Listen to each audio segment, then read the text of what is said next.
Now it is. Mitchell's end, you mean? All right, we'll call the meeting to order. Start with funding applications, Palace City Peddlers.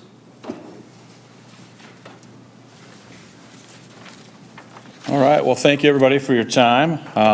It's kind of different being on this side of the podium. Usually I sit there for different meetings, but I think maybe Cody came and presented to you prior to the Tour de Corn event held on August 20th. And since then, I can report just a little follow-up information just to talk about kind of who showed up for the event. First of all, we had a record number of participants this year in Tour de Corn, and so we felt pretty good about that. This is my second year as president of Palace City Peddlers, and I would say in the first year I set the goal at 300 for the event, and said if we didn't have that, we shouldn't even run it. I felt coming out of COVID that was the case, and we did hit 300. This year we were over that at like 323.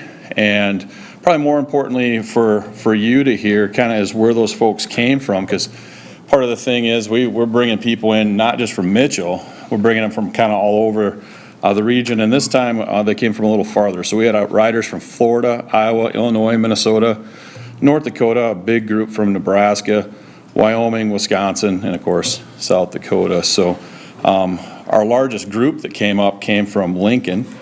So that was pretty cool. So it broke down. We had 38 riders from out of state, 131 from out of Mitchell, and 125 that were from Mitchell, and then we had 29 that didn't put down an address. Apparently they were homeless. That's a joke, just kidding. But we weren't really sure where they were from. They didn't put down an address. They came in and registered the day of. So I guess the assumption would be they're from Mitchell, but somebody told me that most of them were not. So they were not part of the Palace City Peddlers or local riders. So we felt pretty good that, I mean, it not only benefited the Palace City Peddlers and the community of Mitchell, but it kind of spread the word about Mitchell out much farther than we had expected by, you know, we heard a lot of comments, a lot of positive comments about the ride. The 15-mile ride takes them up around the lake. I think in a time where the lake had been kind of getting a bad rap the last couple of years, the lake looked really good on Tour de Corn weekend. People really talked about it. Heard some people talking about the tree cleanup. That was a big comment. People saying, hey, we can see the lake this year. You guys have been doing a lot of work. I'm like, yeah, you guys aren't the club necessarily. We do help with John McLeod's tree cleanup, but I'm not here to promote that, but just wanted to pass along the comments were made about how much better it looks out there, and the fact that when they're on that ride they can see it and it's noticeable. Some of the out of town, I mean, when 41% of our people are coming from out of town, we feel pretty good about that, and then 12% from out of state. So that's 41% is out of town in South Dakota. So we feel pretty good about who we're bringing in and the amount of riders we had. This year we didn't have any complaints. Last year, I don't know if you were aware, we did have, well, the chief of police is here, but so last year I had 3, I think, different calls from the police department about bicycles on the road. I'm like, are they on the wrong side of the road? And no, I'm afraid they're not violating the law probably. So we didn't have any of that this year. I think better signage helped with that. Some of our, I think Courtney did send our financial breakdown kind of what's there.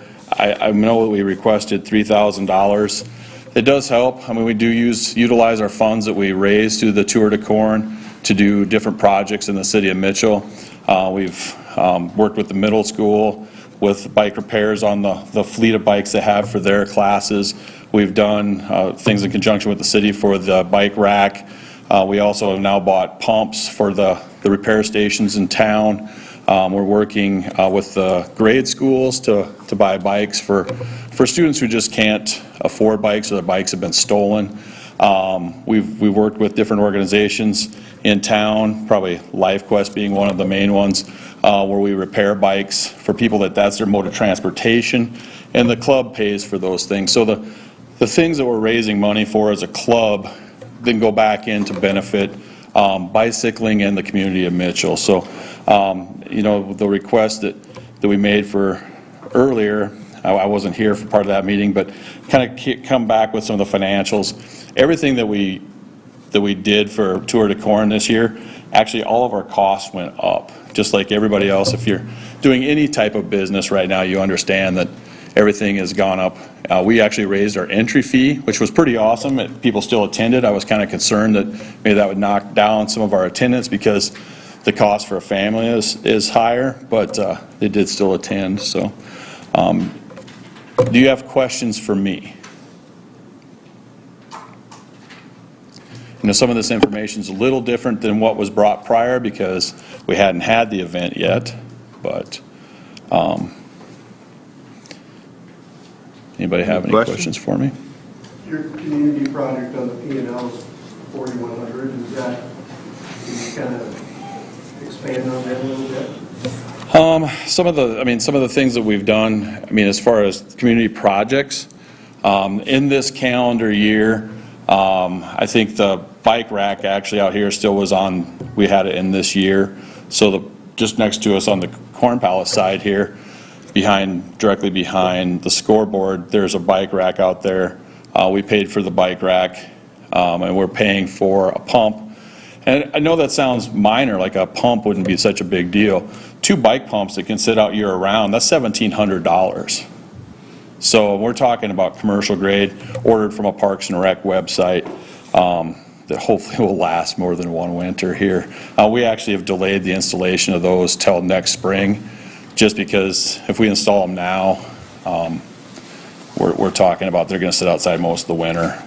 You guys maintain the trails around the lake. So yeah, and I don't know that, some of that's included in here. It's broke out under the trails. We do maintain all the trails around the lake. We maintain the pump track out at the Kiwanis Park. And then that stuff all comes out of here in volunteer work. So this year, some of our expenses on that side, 3 new chainsaws. Again, the stuff that John McLeod is working on out there, we do assist with that. And we've made some purchases there to upgrade. I'd like to tell you that just trimming back trees and working on the trail, that just the existing trail, by not even adding trail, is pretty cheap, but it's not. We really do invest a lot in those trails, and we're fortunate, I think. I'm not a road rider. You probably can look at me and say that guy doesn't ride the bikes on the road. That's definitely true. I'm a single track trail rider. That is my passion. Tour de Corn is something I do to help fund the trails. I mean, that is my end goal as me personally, but as Palace City Peddlers, the other things that we're doing, I think probably the bigger things that are outreach in the community are the things we're doing with the middle school or the grade school principals, and identifying young people that really could benefit from a bicycle to use for transportation to get to and from school. Okay, so we've worked with all 3 elementary schools in town. Again, we also work with the middle school, but that's more for the physical education side of it, keeping those bikes up and repaired and running. And then the other community service, again, helping folks that their bicycle is their mode of transportation and maybe it's not working properly. They can stop in the bike shop. We've set aside money to help them pay for those repairs and get them back on the road, whether that's to work or just to run to the grocery store. And so that's kind of what we're talking about in there. More so, the trails are obviously one of our bigger expenses, but I think some of the other things are what you see in the community a little more. All right. Any other questions for him? I'm just looking at the bottom of your P&L. I mean, basically, you've got that $5,500 for the maintenance donation. If you take that off, you're pretty much on par with the year before as far as the total, or maybe even a little bit less. A little bit less, yeah. Probably. Yep. Last year, I will just tell you right now, the COVID year benefited the club in some ways. A lot more people were on the trails and utilizing them a great deal more, which actually did bring in some extra donations last year that we aren't seeing this year. So, all right. Any other questions? All right. All right, thank you for your time. Lori, you're up. Skip me and go to Chief Coster and come back to me. Nah, we'll go with you. He's got that. I don't know if he's got more important things to do. He's excited to be here. Believe me, if he gets an alarm, he'll be out of here in no Sure, no fair time enough. flat. Yeah. So we're set to host the Class AA Boys State Golf Meet. That will be this October 3rd and 4th out at Lakeview Golf Course. We'll have about 90 to 100, depends on what the qualification ends up being, how many kids we get, but somewhere between 90 and 100 boys basketball or boys golfers that will come in. Everyone will come in Sunday night. Most everyone will come in Sunday night, play practice round that night, and then the meet will actually start on Monday and run through Tuesday. So we'll have those kids from all 19 AA schools in Sunday through Tuesday, and then we'll probably get a little bit of a fan attendance, I would think, that would come in Sunday night that want to be here right away Monday morning when they're traveling some distance, but then we'll get a larger amount of spectators that will stay Monday night into Tuesday. So looking to pay for some signage, some hospitality type things for our volunteers, our workers, provide meals to the coaches. Yeah, that's where we're at. So any questions? With 19 schools, Corey, you see like 3 or 4 rooms of school? Yeah, so they changed up until just recent years, they changed how we qualify. It used to be every school got 6 kids. Now there's a threshold, basically a yearly average score threshold that needs to be met. We were getting too big, and of course it wasn't good for flow of the tournament, so we tried to cap that number a little bit.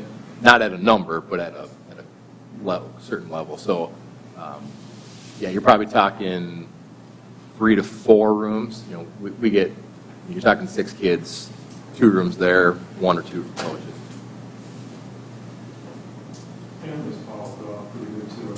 Yeah, yeah. I mean, most kids will have some family, and that family might be mom and dad. It might be mom, dad, grandma, grandpa. So yeah, it'll be a good group of people here for those 2-3 days. We get used to that, aren't you? All of it. Well, usually, like, the benefit's pretty good the week before, because a lot of practice rounds. Yeah, I mean, yeah. So we have our invite this weekend. You know, so there'll be people here this Friday, and we'll have teams that will come in Thursday night, and they come in regardless. We have that invite's probably the biggest one in the state, because everybody comes because we're right in the middle. But then, especially with it being state site this year, we'll get everyone. Okay. Other questions? Mr. Coster?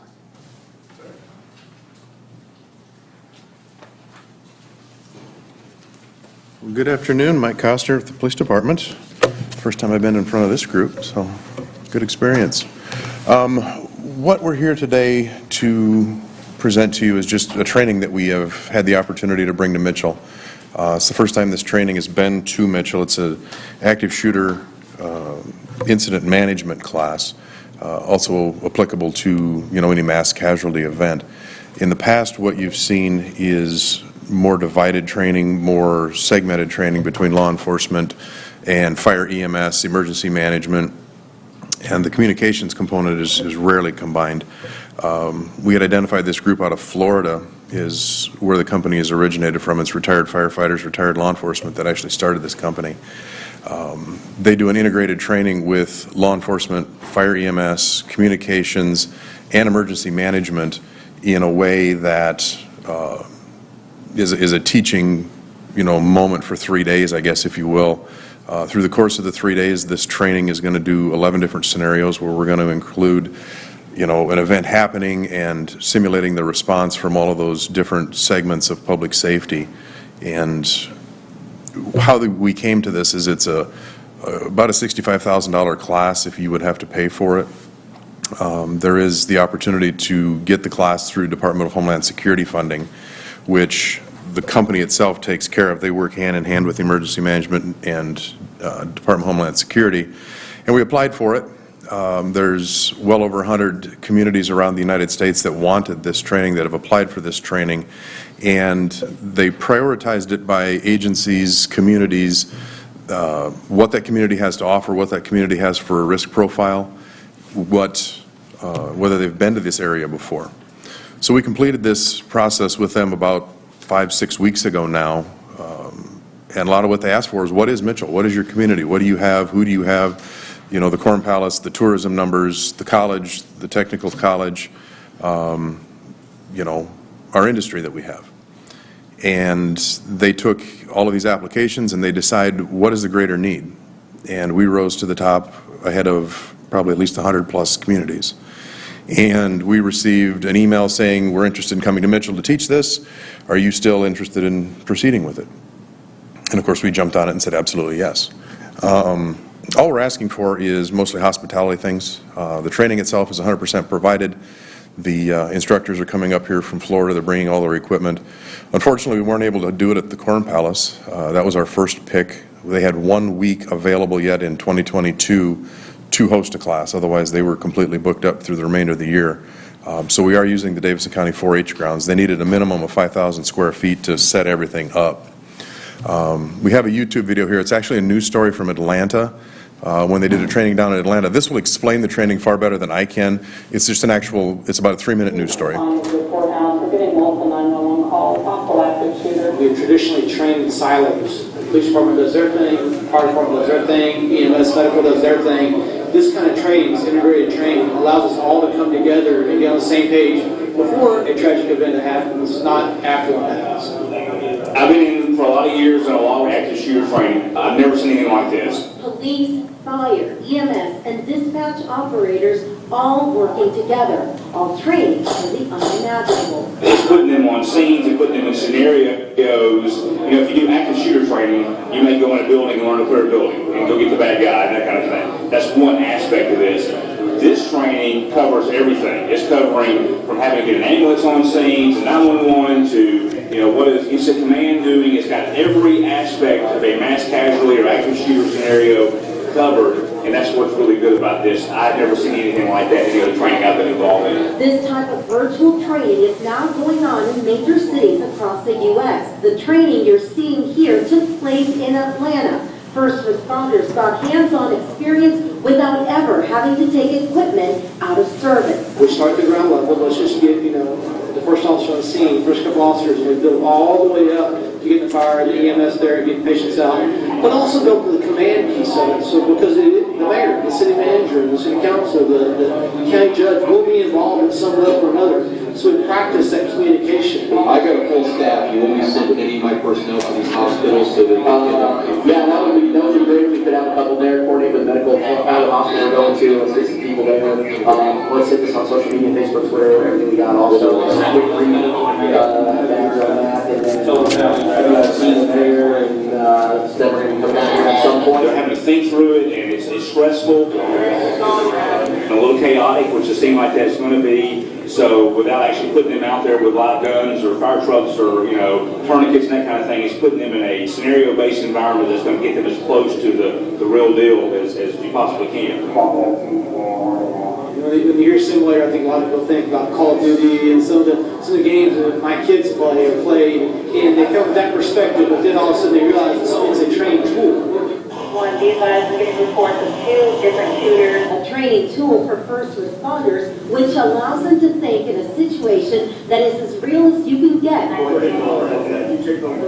without an actual mass shooting. The more you train, the faster the response, since it becomes second nature. We're already talking about how we're going to train from now on based on what we've been learning in this 3-day class. And so it's going to help change our training, help us update some things that we'll need to update on our end, help us to train better for incident command, response to scenes, things like that. It's going to improve us all the way around. The good news about emergency responders, we figure out a way, no matter how bad it is, we always figure out a way to make it work.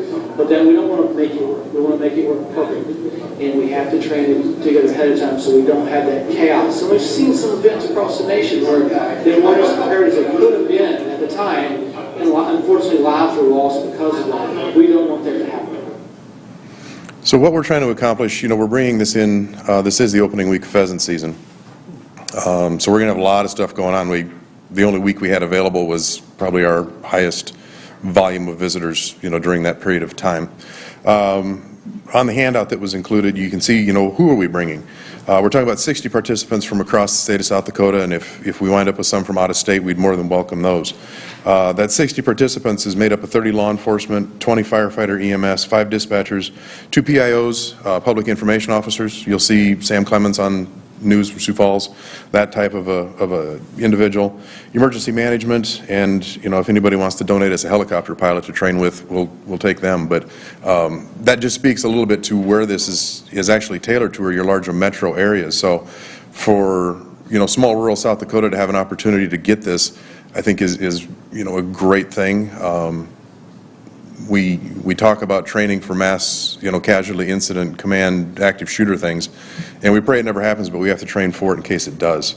We're going to be exposing, people from all over the state and the instructors from out of state to what Mitchell is, and what we're asking for is just, a little bit for hospitality, so we can get them some coffee and some snacks while they're here for 3 days. We're currently still taking enrollment. We're hopeful we're going to get everybody that we need to make this class happen. We need that minimum of 60, and we're over halfway there. We got a couple weeks yet to try and get those numbers secured. So, do you have any questions for me?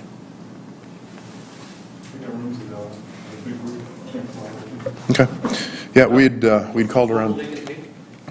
They can stretch that number from 60 to about 65. We can add 3 more law enforcement and 2 more fire EMS personnel. And then after that, it starts to skew, what they can do, so they don't have a lot of downtime with these people. And as you can see from the video, that's why they need the 5,000 square feet. About 2 weeks out, they send a 30-foot trailer up here full of all their technology, computers, projectors, and we'll be securing that in our building. But it's kind of a one-of-a-kind thing, and we're hopeful we're bringing folks in. Yeah.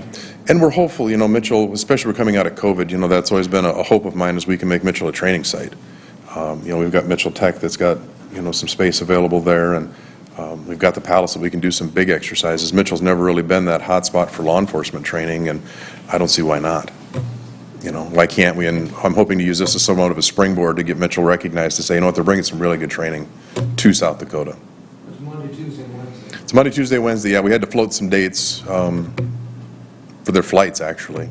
And but yeah, this was the only week available yet in 2022 for this group, so they are very active. How did you come out with the grant amount?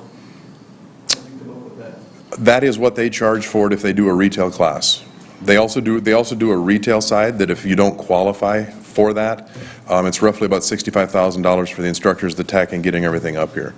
If you apply like we did through their site with the Department of Homeland Security, and it's all worked through them because they work hand in hand with those folks, they take a look at it, they submit it through their chain with DHS, and we... The 840 you're requesting, though, that's for the... It's just for the refreshments, right. Coffees, food, beverage for 3 days. Right, yep. that's right there. The class itself, the instructors, we have $0 expense. We're getting the 4-H grounds for free through emergency management.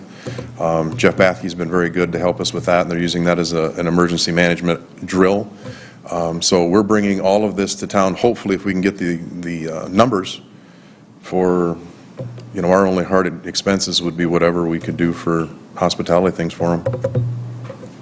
Okay. So, any other questions? Anything else? I appreciate your time today. Okay, Thank you. Okay, we'll leave it on, 'cause we'll go through the rest of it and come back to the awards. All right? I forgot to tell you, Aaron's back with us now with the city. This is the first one, so we kind of changed the format a little bit to broadcast it. We'll go back after we're done and shut that off and then go through the awards. So, approval of minutes, entertain a motion to approve the minutes. Motion by Brian. Second by Jim. Discussion? All those in favor of the motion signify by saying aye. Aye. Opposed, nay. Motion carried. Financial report? Included in your packet is a copy of the financials. The current fund balance is $21,875, less those committed items that are shown on the board. The revenue and expenditures were as of September 7th, 2022. On the this little column here, this will show you year-to-date comparisons through August. This says August 1st, that should have said September 1st, apology about that. So, or September 7th was the date on this one. So you can see that we are 3%, we're up 3% from 2021, 39% from 2020, 3.5 from 2019, and 3.5 from 2018. Questions? Stephanie, is that? That's 2% even with the loss of the. Yep, that's the amounts being reported in. Just a reminder that that means that the amounts that are reported to us in August are really July's sales, so it's a month variation there on the collections. Would it be fair to say, and these are awesome because it goes up, because, obviously festival attendance went down. Is it because prices went up to, would that be? No, because this is a set fee. Set fee, so it's actually number of rooms used. Yep. Is more this year than last year. Yeah. I guess I would. Numbers for the summer were down 26% from 2021. Well, I guess I would caution you to overgeneralize, because if you look at the monthly breakdowns of 22 versus 21, we were much higher in January, in February, in March, April, and then we dropped down in May. We were down in June. We were down in July. We were down in August. So the first half of the year is where we were up from last year. Yes, it's right here. Monthly comparisons, these are the months. Month to month. Yes. Yeah, this is, the, when I gave the comparison, that's a year-to-date comparison. they don't go on a percent, they don't go on a percentage like sales tax I would does. explain that, and that's more reflective. I was going to say, I just can't understand why that would be. But you got to remember, if you're comparing 2022 to 2020, where we're 39% up, well, that's when kind of stuff hit the fan that first couple months of the year, so that's why it's so much higher. Okay? Entertain a motion to approve the financials. I make a motion to approve. Motion by Doug, Second. second by Brian. I don't know who. Emily? Okay, thank you. Updates and evaluation, forms, financials. Aaron, your show now. Okay, first one, we have the Memorial Weekend in Mitchell. So that's put on by Big Friend, Little Friend. Sorry, Aaron, can you turn on the green button on your mic so that Jill can hear you on line two and Close the green lights on. Yep, Great. there you go. You'll get used to it. Yeah. First one, Memorial Weekend in Mitchell, put on by Big Friend, Little Friend. So that was the end of May. Just some general information here, about 400 for spectator attendance. She didn't have any hotel or motel numbers. And then just, I guess, an interesting comment here. I guess they won't be hosting this next year, so the Mitchell Main Street Beyond is taking that over. She did not, Mrs. McEntee did not include a financial statement, but the funds were for advertising and trophies, and then profit just used to continue day-to-day operations. I know it was a few months ago. I don't know if the hotel owners have any comments on it.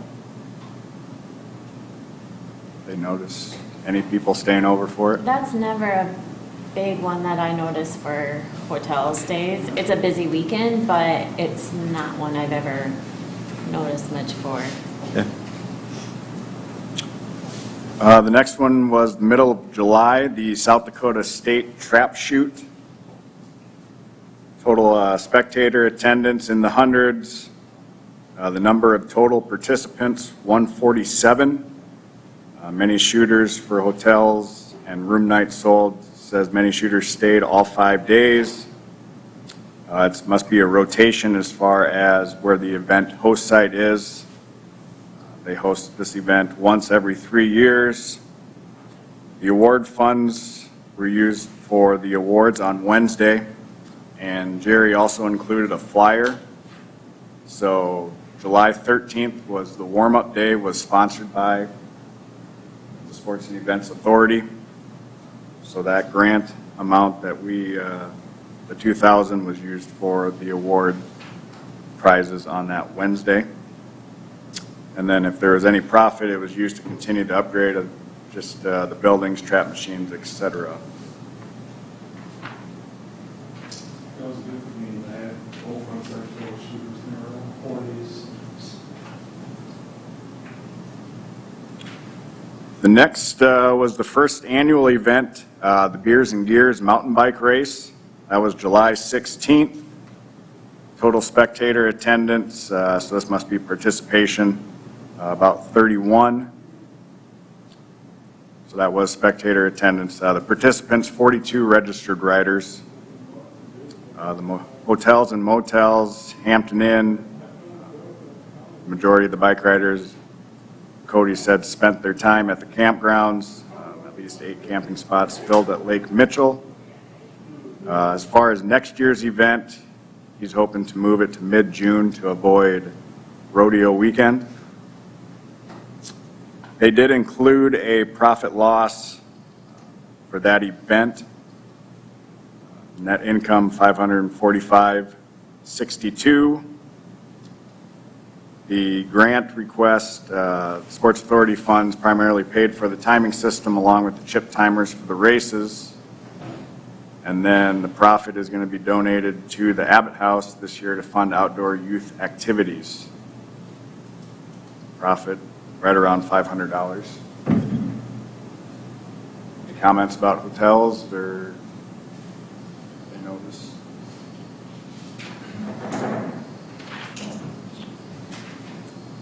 Okay, the same weekend, South Dakota High School Coaches Association. Sounds like they got a few things they do throughout the 3 days. Awards banquet, golf tournament, the social and the summer clinic, total spectator attendance. I would say I think it was right around more than 200 range. There were 2 different, so Kent Van Overshield sent one in. Jim Dorman sent in an evaluation form as well. So I followed up with Kent a little bit. The number of hotel and room nights sold, probably right around 50. They commented many drove in, some did stay at other motels. They have here that they reached out to the Comfort Inn, Hampton Inn, Holiday Inn Express as far as for their numbers. Next year's location, Kent talked about that they're hoping to have it here through 2025, but I've never been to Dakota Valley, but it sounds like Dakota Valley has some major interest in hosting this coaches clinic next year. As far as the awarded funds, how they were used just pay for the clinic speaker, the lodging, the travel, the social, some hotel rooms it looks like. And there was no profit to that. The financial report was attached as well with that. And they were awarded $5,700.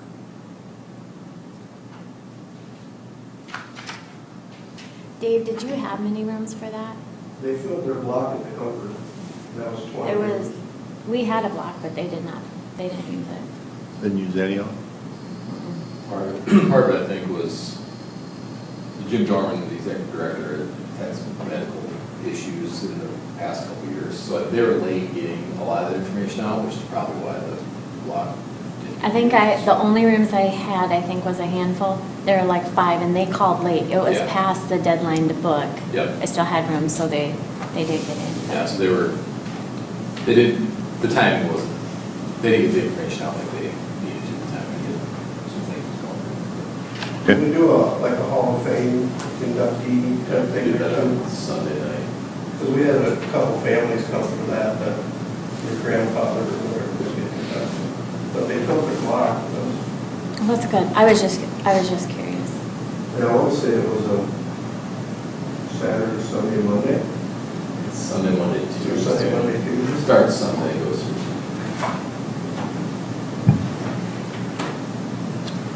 And the last one I received, it was for the SDGA, the State Men's and Women's Amateur Championship here the first week of August, the 5th through the 7th.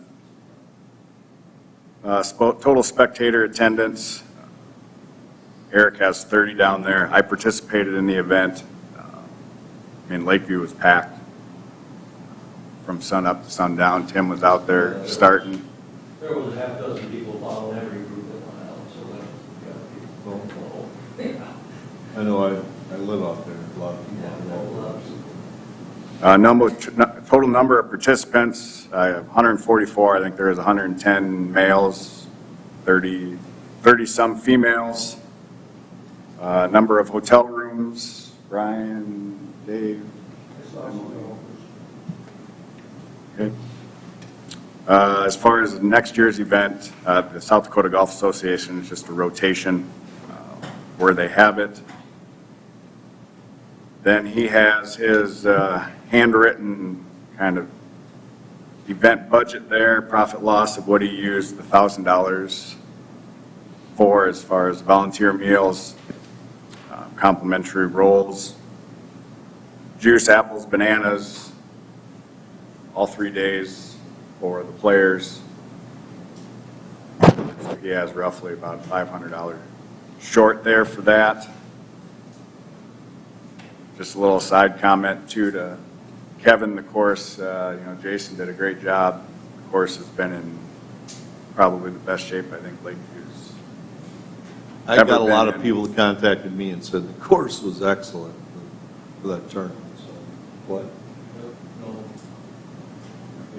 He was out starting, but the one thing, quickly, golfers look at the condition of the greens. This is probably, again, I'm 35, 30 years is probably the best Lakeview's condition and shape that it's been in as far as from a competition level and then from an everyday standpoint, with the amount of tournaments and events and play that he has out there to keep the course in that type of condition.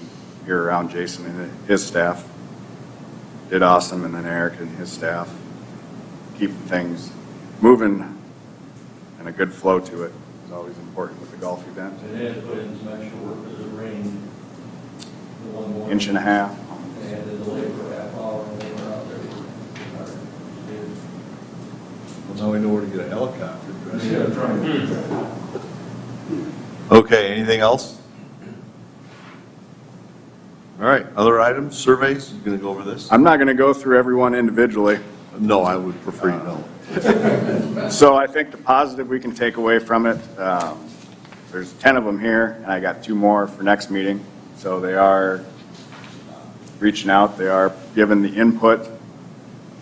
Just one note that I'll have a little more of a talking point next meeting is just with 3 of the responses and a couple other contacts that I'm familiar with these responses. The biggest issue with any event is just the volunteer recruitment.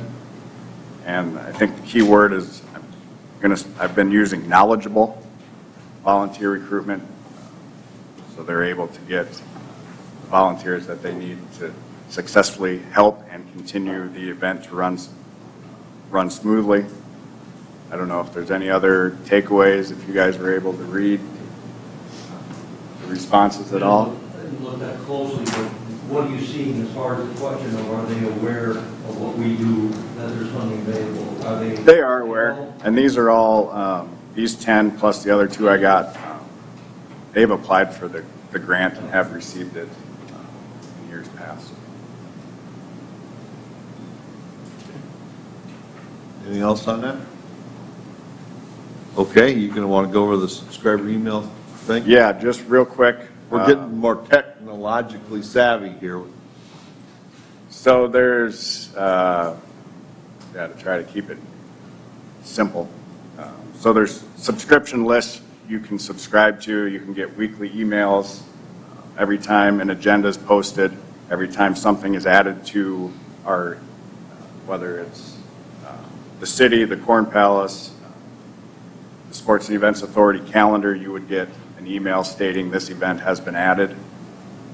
So the agenda subscription So each time we post the agenda to the website, those of you that confirmed your subscription will just get an email saying the agenda for the 10/11 Sports and Events Authority meeting has been posted.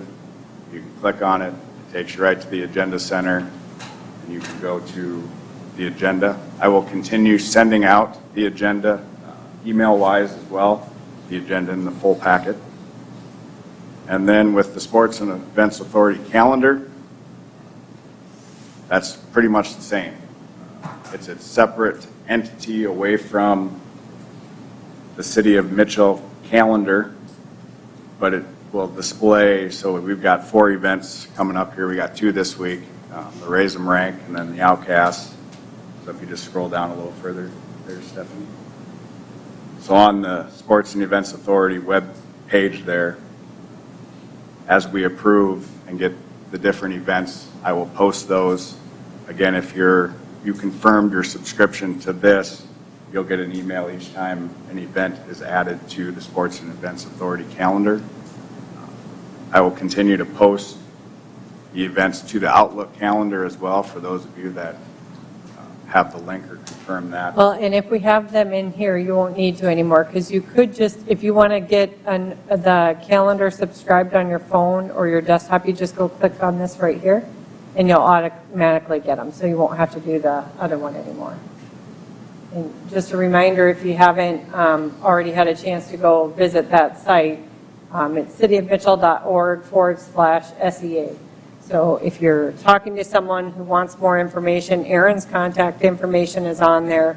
The online applications are on there. The committee members are listed. If they want to look at what we've funded, they could even look at the current financials that we looked at the last month. So if you're talking to groups in town, just direct them to that page if they're looking for more information. And then just one final point, so if you just scroll up just a little bit. So there's your online application form on the right. We've also added the evaluation form. I'm hoping this will be a little more user-friendly to be able to receive them instead of waiting and hoping for a hard copy of them. They're able to, we just send them the link. It takes them right to the evaluation form. There's a couple required fields on it. One being they attach a financial statement to it. So we have financials for that event, or it won't let them submit it. We'll see how that goes. Again, some events, the main contact still may need the paper copy, but hopefully we can have one central location for this information specifically for the Sports and Events Authority. And then the funding award form, so this is what's sent out to the applicants that are approved. So just to jump back to the financials, there were 3 checks towards the bottom that we're committed but not written yet. Mitchell Baseball, the amateur baseball, and then the summer clinic. We've received all 3 of those award forms, so I believe they should be. I think I signed them. Yep, we should have gotten them. So they should be. I did one for Special Olympics here recently, too. Oh, okay. Yep, 2020. Yeah, this month's Like, fall classic. like last Friday. Bocce, yeah. All right. Out of curiosity, the banners that we could put out for our events or where we sponsor, where are those? So I never got to complete my investigation. Oh. One in the back of the I think courthouse. They're in there? I think they're over at the chamber. Okay. We have one out of Cabell Park too, to be honest with you. Do you? We always have our own, and we always make one Yes, up. the plastics and the Culver plastic. Mitchell Sports Authority. Yeah, they're, Oh, you're talking about the ones that go straight up? Okay, I think you're talking about. Oh, this is a banner, a flat banner. We had a couple. we'll find them. All right. But we should start getting people to put those out when we do it. Yep. They work? With the water bottle? We'll find them. We'll hunt them down. All right. Question on that website. So anybody could go and see the financials? Yep. So Mitchell Baseball could say, see what Brian Klopp got and vice versa. Okay. Kim Johnson was gonna do a tutorial on how to sign up to get those. Which, those are public information now. They've been on council agendas when they've approved the checks, so. Yeah. So we can't hide any of that info. All right. And you have all the members on there, so if you need to know, is there contact info? I did not put any contact. I just put their names on. She had. And that's fine. I didn't update it. Most of you know how to get a hold of me if you need to anyway, so I don't think anybody's. I guess the only other thing that I'd point out is if anybody's wanting to see where, if they're wondering about the agendas, they can also just go to the agenda center. The minutes will always be published, as well as the link to the YouTube video, so they can find it right that way as well. Oh, you're used to the other area. You haven't been here yet. No, yeah, that's fine. Well, everybody's here. There's 12 people plus me on this. John. Oh, yeah, you're right, John's missing. And Jill's on the line, so, okay. All right, next meeting will be October 11th. Anything else on that stuff? Next meeting will be October 11th. Is there a way to notify? Okay. Yeah. I had sent it out when I first created it, I know, Brian, the we're links, always- but it would be really good. Because we're going to sending it. broadcast them. And then at the end, we'll discuss the requests after we sign off. Yeah, we don't want that out. I think we're on hotel rooms for Special Olympics. When's that? 23rd, 24th. This month. Okay. All right, anything else before we sign off and go through the requests? Okay. Shut it off.